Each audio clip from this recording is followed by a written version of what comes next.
in your Supervisor Leopold, you said to come back on March 24th. The actual recommended action is on or before, which I think is appropriate in case they can come before March 24th. I feel like we should allow that, so I just wanted to make sure that's clarified. Okay.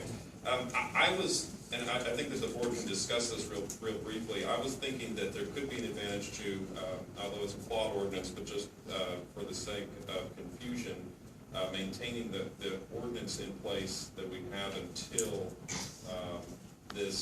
we get a new ordinance back to us. This calls for the repeal of 7.126. I'm open to a discussion on that. I just thought that there could be, what it means is functionally we're in essence creating a new ordinance of no ordinance for about 2 months until we have another ordinance come forward. I just think that adds a layer of confusion. I recognize that the ordinance that we have is flawed, believe me. But I would consider that a friendly amendment if you would consider it a friendly amendment to keep. I would accept it unless I hear from board members that that's something they're uncomfortable with. But if that's the case. Okay, so then that would establish that the current ordinance is in place until we actually take action to adopt a new ordinance, but all the other elements are still in place. And I'd just like to briefly echo, if I may, some of the things that you really stated eloquently, a lot of what I was interested in saying, which is that, this county's been on the leading edge of this issue nationally and locally of ensuring patient access and recognizing the medicinal value for quite some time.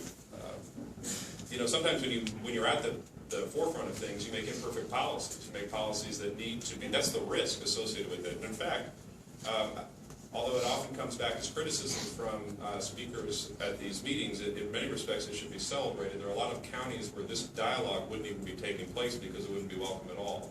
In fact, a number of you moved here over the last year because of these policies that we created, and you know that. So I think it's unfair to say and unreasonable to say, with the hundreds of hours of staff time, the hundreds of hours of elected official time and sort of mindshare time that we've all spent on this, that we don't care. And yet, I heard speaker after speaker after speaker sort of chastise this board, and in some respects, the staff for the work that they've done.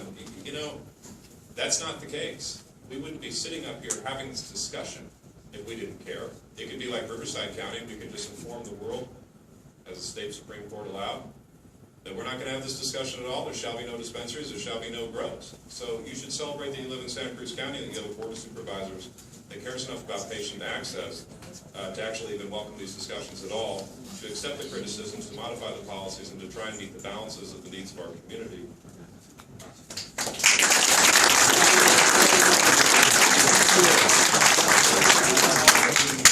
I think that moving forward, what I ask is just we sort of move beyond this real self-systemic view of just the world is bigger than the world that you're creating. We deal with a lot of issues up here. Of externalities that are associated with grows, as Supervisor Leopold said so well. Maybe it isn't necessarily people in this room, but there's a lot of people that are doing things that are inappropriate to our environment. There's a lot of people creating neighborhood issues. There are a lot of people that are creating problems for people that are giving all of you also a bad name as responsible cultivators, assuming that you are responsible cultivators. And I think that what we're trying to do is meet that balance. And I guarantee you, the policy that we make will not make everybody in this room happy. In fact, it never does on any policy we ever pass. But I will say that the fact that we're even having the policy discussion, or the fact that you have businesses here, the fact that you have the ability to grow, or the fact that you have a county sheriff, think about this for a minute, that stood up in front of you and said that he wants to protect your right for medicinal marijuana usage and personal grows, means that you live in a very special place, you have a very special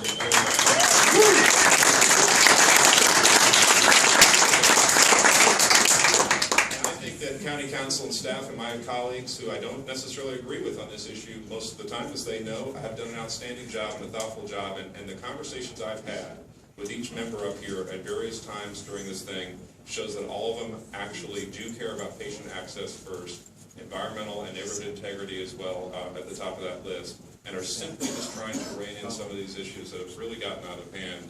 And so because of that, I support this motion, and I appreciate the work of my colleagues, and I really want to thank the thoughtful work of County Council, who have spent hundreds of hours of listening to us constantly throw new curveballs out, and from Jason and Dana, and before them Ron, who for some reason still watches these things on TV.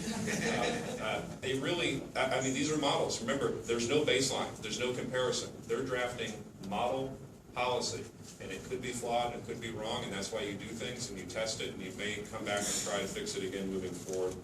That's a long individual speech, and I apologize for that, but I will second the motion with those modifications. Thank you.